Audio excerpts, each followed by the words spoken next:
computer. Here we go. There we go. Okay. Good morning, and wherever you are in this world, welcome to Bridging Barriers today. Today, the conversation is one that is incredibly important and one that many families are still hesitant to talk about openly. So as parents and caregivers of children with adaptive needs, we're constantly navigating how to support our children in becoming the confident and self-aware individuals that we want them to be.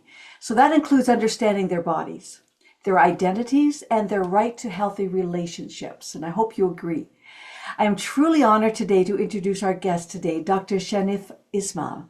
And please say that if I did that wrong. Did I pronounce Nope, you that did correct? well. Thank you so much. Dr. Esmail is an occupational therapist and professor at the Department of Occupational Therapy at my University of Alberta, and he is widely recognized for his groundbreaking work at the intersection of disability and sexuality. So his career has been dedicated to reducing barriers to sexual health education for individuals with disabilities. I'm so excited to have him here today. This is an area that is often overlooked, but it is so essential.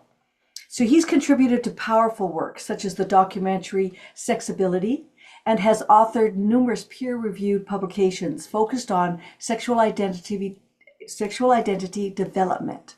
He has also developed the first Canadian postgraduate certificate in sexual health, and it's founded at the Alberta Society for the Promotion of Sexual Health. I have a lot of guests on over the years, and it's so wonderful to have somebody in my own hometown. This is great. And now today, he brings this knowledge to families through his best-selling book, Finding My Way. And it supports children with intellectual disabilities in understanding sexual identity in a safe, in a respectful and empowering way. So this is a conversation about awareness, and it's a conversation about dignity and education, and just giving our children the tools that they need to truly know themselves. So Dr. Esmail, welcome. We are so grateful to have you here today, and I'm just thrilled to have you, and I want to find out all about you. Please give us a little bio. I've written it up in the show notes, but if you want to share with us a little bit about you and about why this book came about. Okay, well, I'm an occupational therapist. I'm also a professor, and for my PhD work, I have a PhD in family studies, and I basically my work was around impact of disability on couples' sexual relations. And as an basically, there's not a lot of people who do deal with sexuality and disability. Mhm. And what happened was I got called in to assist with various situations and issues in schools or called by parents and saying they have a child or whatever. But a lot of it was for individuals with intellectual disabilities. And there's not a lot of work out there or not a lot of research on that topic. And slowly and surely, I realized that one of the areas that has been really neglected is the whole area of sex education for children with disabilities. Mhm. So the first thing I did was I said, okay, I'm going to do put in for a research grant. And the Canadian Council of Learning, I put a grant with them. And I was looking at sex education guidelines for children with disabilities. And what was interesting was when I was looking, there was lots and lots of programs for children with intellectual disabilities. And when I say programs, I'm talking about programs to control behaviors, to deal with what would be labeled as inappropriate or concerning sexual behaviors, where children might be doing things that they don't understand. At the same time, there was quite a lot of information or research on physical disabilities, but Mhm. not so but when it comes to sexual expression for intellectual disabilities or mental illness, there wasn't very much. Mhm. So and those are the kind of cases I was being called into by principals, teachers, occupational therapists that call me and say, hey, we have this child who's doing, a certain concerning behavior. And what I realized is all the programs out there, even there was quite a number, they weren't well researched. Wow. Or the other problem was it was all about control and stopping behaviors. Mhm. And what I realized is the only way you can deal with these issues is by providing opportunities for healthy expression. And then generally, I did a lot of work in this area, called in for did a lot of workshops, did a lot of research.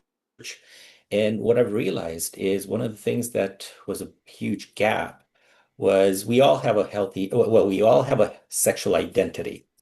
And one of the things that I find with children with disabilities, whether it's physical or intellectual, is they don't have the same opportunities to do things that other children do. Like think about where we learned about sex, whether we talk about things or whatever. So really, the whole what start to realize is we need to nurture a healthy sexual identity, and that was kind of where this book came from. Awesome. I wonder why this hasn't been examined prior. Like, why is this such a taboo thing? Or was it the not validating children for what they really understood innately and not expressing it? Or I don't know. I'm curious where I'm so glad Well, you're here, but I'm curious why did this didn't happen sooner? well, the reality is to do research, you need funding. Hmm. And when there's all these other issues, people, funding agencies kind of put money towards certain areas, and maybe it's not seen as a priority or something that's more of a taboo. And the other reality is not many people are actually doing research in the area. Um, I mean, I look at the Canadian landscape, and there's not many researchers or that actually address intellectual disabilities, sexuality, etc. It's getting better, Right. but still nowhere close where it should be. Hmm. Um, and like I said, a lot of the programs and things that are published are more case-based, or this is our program and this is what we found. But really, when you look at the evidence and all of that, there wasn't a lot. Yeah. What's heartening is a lot of things that I've been pushing for the last, I'd say, 10 or 15 years. More recent research has actually supported what I've been Good. saying in terms of, you know, you need to have a healthy identity, and how do you do that in terms of no, dealing with inappropriate behaviors? You need to, I will say, if they can't eat cake, give them ice cream. So the reality is you need to replace the inappropriate or concerning behaviors with appropriate behaviors that are, something that is supporting their healthy development. Exactly. And that's why your book is so it's practical, and it gives a lot of practical tips and a lot of the behind the scenes understanding of why it's a great book for parents. I can see that. As you might know, my granddaughter has cerebral palsy and cortical Mhm. vision impairment. And she's 13 right now. And so I think, those are the thoughts that I've had, about this whole topic. So I'm so glad that you're here. So are there any like things that parents need to do? Like other than get your book for sure. But I mean, some parents are just uncomfortable with this. And how do you approach that? Like, how do you encourage them that this is normal stuff and this stuff we have to talk about? Well, I think the reality is, most parents find it difficult to talk to their children about sex or, sex education, etc., when they're typical children. And then when the child has any sort of disability, they're not sure how to deal with it. They're not sure how to address it. They're not sure how that disability is going to impact. And a lot of parents kind of avoid the topic or sugarcoat it. Yeah. In the sense that, oh, everything will be fine and all that kind of stuff. And I remember there was this one um, article. I think the researcher was by the name of Guest. He actually talked about how being upfront and honest with your children, the realities of their disability and how it will impact their may impact their relationships and their sexual identity and all of those kinds of things, actually gives them a sense of it helps with resilience and kind of acceptance and allows them to move forward as opposed to just sugarcoating it and saying, oh, everything will be fine and avoiding the topic. So the main thing is to address it. Mhm. And sometimes you just address it. I don't know the answers, but at least let's talk about it. Yeah. And that takes away the fear too. I think once you Mhm. normalize it, then that fear that some people may be facing or feeling doesn't show up to their child. That's the detriment to the child now. Right? So that's great. So what are some of the things that you that you love about your book that the parents have commented about how great Well, it is, like the practical things that you do? I'll tell you, the book, actually, it's a second book. It's not in a series or anything like that, but a while ago, I was I was called in for dealing with uh, a young, a girl with an intellectual disability, and every time she had her period, basically it would become like she would just, become very upset, and it became very difficult during that time. And they asked me to come in and, give suggestions and things, and what I suggested worked really well. And then I was called into for another young girl who was just about to, and she had a real aversion to blood and fluids and things like that. So again, I put in a strategy and it worked really well. And I use these as examples for my students in the occupational therapy program.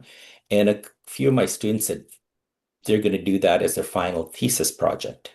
Oh, So, which cool. was wonderful. Yeah. And then when they published it, or not published it, they finished their thesis, I looked at it and said, we should do a book. So what we did was we created a book called Menstruation and Me. But we're all occupational therapists, and they were student occupational therapists, but they graduated and now Yeah. OTs. And the book is designed as an occupational therapist. It's all activity based, it's hands-on, practical. Every chapter had some sort of activity. That book's called Menstruation and Me. Uh, Using that, because that book was also very successful, Good. and using that as a template, we designed this one, Nurturing a Healthy Sexual Identity. And every chapter has like there's a workbook that goes along with the book. So there's a book and a workbook. Initially, we had it all together, but it was just becoming too unruly, and we wanted the workbook to have larger print and activities where you can almost cut out or do right in the book. So every chapter has activities that support the learning.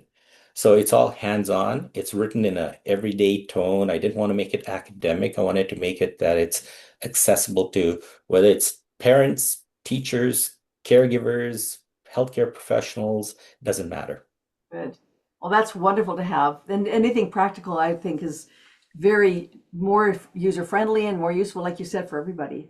That is Mhm. so good. So good. So what else do you want to share about just why parents should get this and why we should, because I want to promote Well, you in your book. Like this is I'm not here actually. I mean, to the promote. I know you're not messaging, here to promote your book, but I mean, but but I want to but the value. reality is, Yeah, the book, I think it's a practical guide, and I know people who've reviewed it and looked at it. They said this is not just for children with disabilities; it's for all children.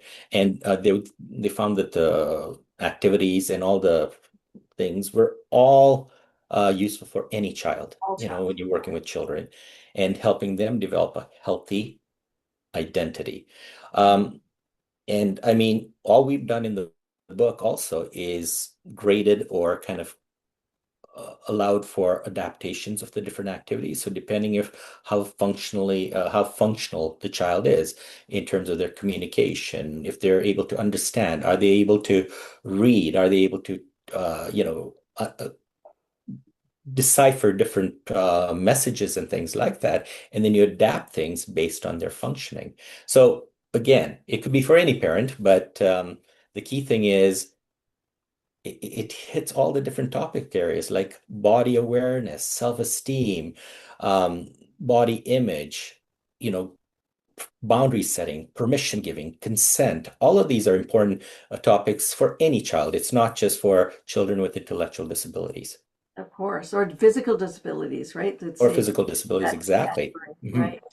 Oh, that's wonderful. That's why I love getting it and just finding out more about this. That's why I wanted to just share this with our audience. Our audience are parents and caregivers of children with adaptive needs, and so whatever those needs are. And but this, like you said, this is a really valuable book for all children, not just, you know. So this is so good. It's so good to just to have you here and just to talk about you. I'm so honored to meet you too, as well, through the screen, of course. But this is great. But again, so many people that I have on my podcast are from out of the country or out of the province or in Canada, but other ways, places. So it's so nice to have you here in Alberta. We're sitting in the same place. So Yeah. thank you so much for being with us today. Just want to thank you, everybody, for joining us on Bridging Barriers today. And these are the conversations that truly matter and ones that help us grow and understand and just better support the people we love. And so if today's podcast spoke to you, please know you are not alone about this. And there's a whole community of parents and caregivers and professionals who understand the journey that you're on. And we would love for you to be part of that. So I just invite you. I want to thank you, Dr. Esmail, for sure, for being here today. I really appreciate you. And I want to invite the rest of you just to join Janssen Family Care. And we're under Janssen Consulting Group. And it's a hub for resources and real conversations that make a difference. And whether you're looking for guidance, community, or just someone who truly gets it. I just hope that you tune into this podcast in particular and just to meet us where we are on the other side of our website, because we do have meetings there for parents. So if you enjoyed this podcast, please share it with your friends. And until next time, just please keep showing up and just keep learning and growing, and just know that you're not alone and we're here for you. And Dr. Esmail, thank you so much. I honor you and I appreciate your time here with us today. Thank you. Thank you. Okay, bye everybody.